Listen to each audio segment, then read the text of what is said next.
Recently, the Roman Catholic Church got a new pope, Pope Leo, and Pope Leo made this statement that I 100% agree with. In this statement, he talks about the contribution of the Christian East, and that the Christian West should look to the Christian East, especially in regards of liturgy, fasting, the spiritual life. And the reason I want to talk about this quote is because this is one of the reasons that I ended up leaving Catholicism. Because when I came to Catholicism, I was first an atheist. I wasn't raised with any religion. I embraced atheism.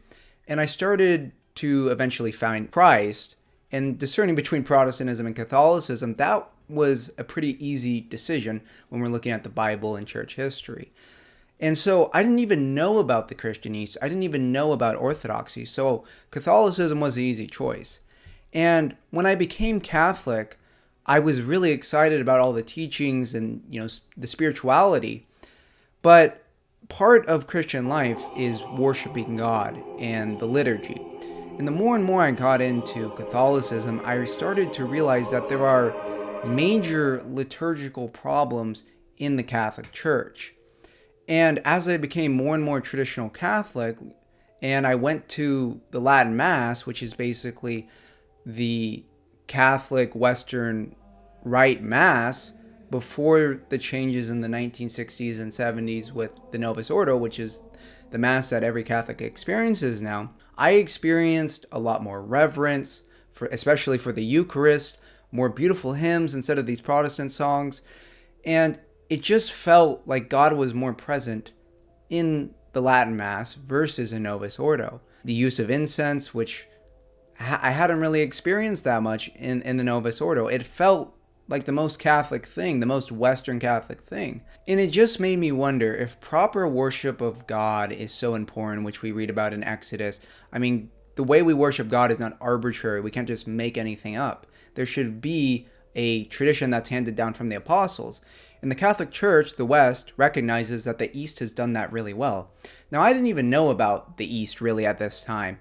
I just saw that even within the Western Church, that why is the Catholic Church kind of sidelining, trying to suppress their own ancient liturgy and following instead this liturgy that was made in the 1960s to mainly appeal to modern people and Protestants.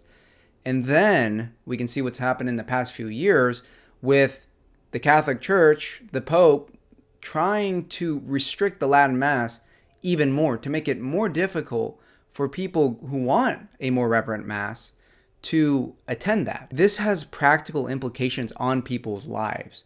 Is in the Catholic world, when I was Catholic, I saw people who were negatively affected by these restrictions on the Latin Mass. And Pope Leo said, the contribution that the Christian East can offer us today is immense. We have great need to recover the sense of mystery that remains alive in your liturgies.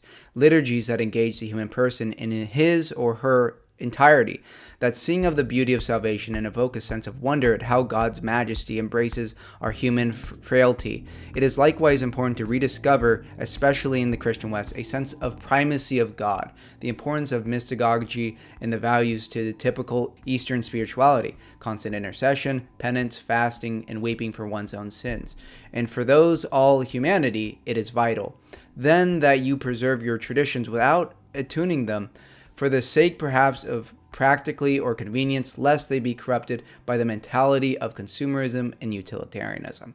That is sadly what has happened to the West, is that they have given in to consumerism, utilitarianism, trying to make the Mass more appealing to non-Catholics, to Protestants and modern people, having the modern songs, removing all reference. And the reason I'm talking about this is not just to be mean to Catholics or because I hate Catholics.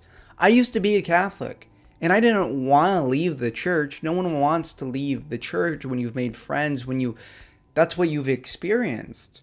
But when you see continually that the leaders, the bishops of the Catholic Church and the popes don't really care about the faithful, they don't.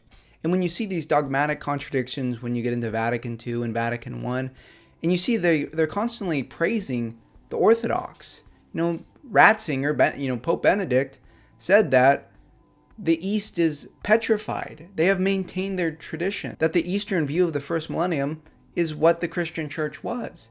So if the East has maintained their liturgy, the Catholics canonized their saints.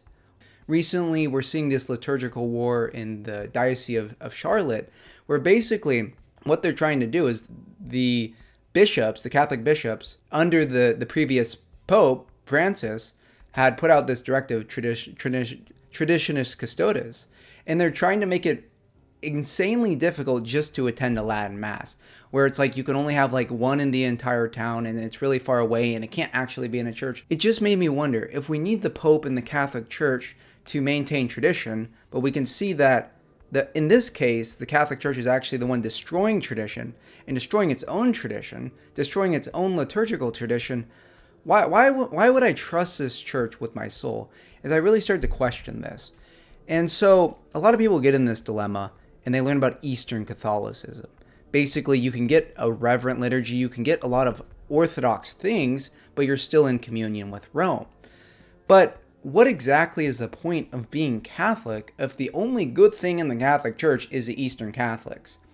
And that's what I really started to see online, that nearly all the Catholic apologists that you'll see, Scott Hahn, Brian Holdsworth, Peter Kreeft, Taylor Marshall, all of them go to the Latin Mass, or the other ones will go to an Eastern Catholic Divine Liturgy. But the thing is that those are such a small percentage of the church. The average Catholic is not getting that liturgical experience. And liturgical experience is very important. Now that I'm Orthodox, I feel confident telling someone to go to their local church. And you'll experience divine liturgy. You'll experience a great liturgical life, obviously along with all the, deep theology and spirituality. But I feel that is really lacking in the Catholic Church. And when we see even popes admit this, that the Western Church needs to look to the East, who they used to call schismatics and all going to hell, but now over the past 60 years, they're consistently praising the Christian East. They're canonizing Orthodox saints who died out of communion with Rome, speaking very highly of Gregory Palamas, who is venerated by Eastern Catholics, Saint Sergius. Is the most important. As you know, Michael, I don't need to tell you, the liturgical reforms after the Second Vatican Council were dramatic and almost earth-shattering to the life of the church. And I don't think the Western Church has recovered, because was it the council? Was it the way the council was interpreted? Who knows? But a tragedy has occurred. In the Eastern Catholic as well as the Eastern Orthodox churches, that shattering has not occurred for all sorts of reasons. Pre-denominational. It's not ancient. It's not modern. It is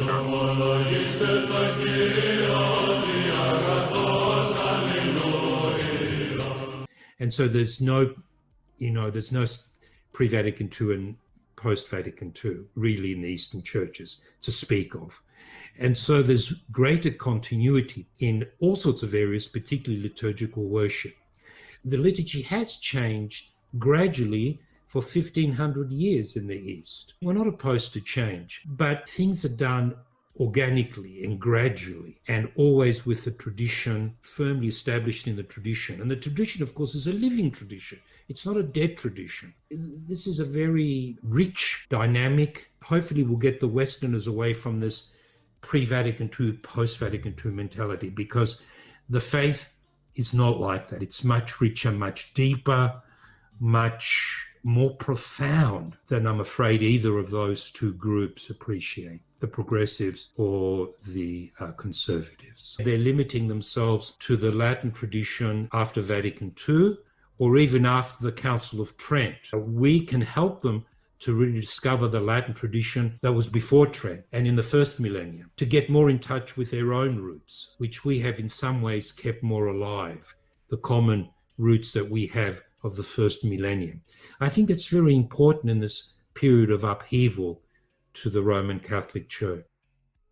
The Catholic Church has dogmatically taught that the Orthodox have valid apostolic succession, we have a valid Eucharist, we have Christ, and even in Catholic canon law, it allows Orthodox to receive the Catholic Eucharist. But schism used to be mortal sin, but it just doesn't really make any sense.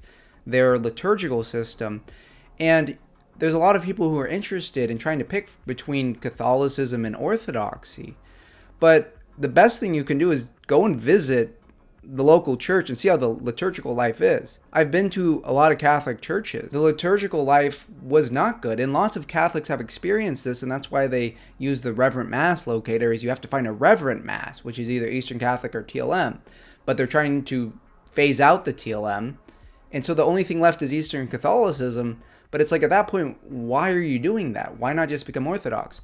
And you'll notice with these online apologists, like someone like Voice of Reason, he's not born an Eastern Catholic. He's a Western Latin Rite Catholic, and he uses all the Eastern Catholic aesthetics and everything, and pictures, and that's mainly what he focuses on, without showing the average experience at the Novus Ordo. Which, if someone becomes Catholic, that's what they're going to experience, unless they find this 1% of the Catholic Church. Versus in Orthodoxy, everywhere you go, you're going to get a reverent liturgy. I just don't think it's consistent when the top Catholic apologists aren't being honest about the liturgical life in their church. And people who are more honest about this, someone like Taylor Marshall, who points out these glaring problems in the Catholic Church and their liturgical abuse, the other Catholics will be like, oh my gosh, you're a schismatic. That's so wrong.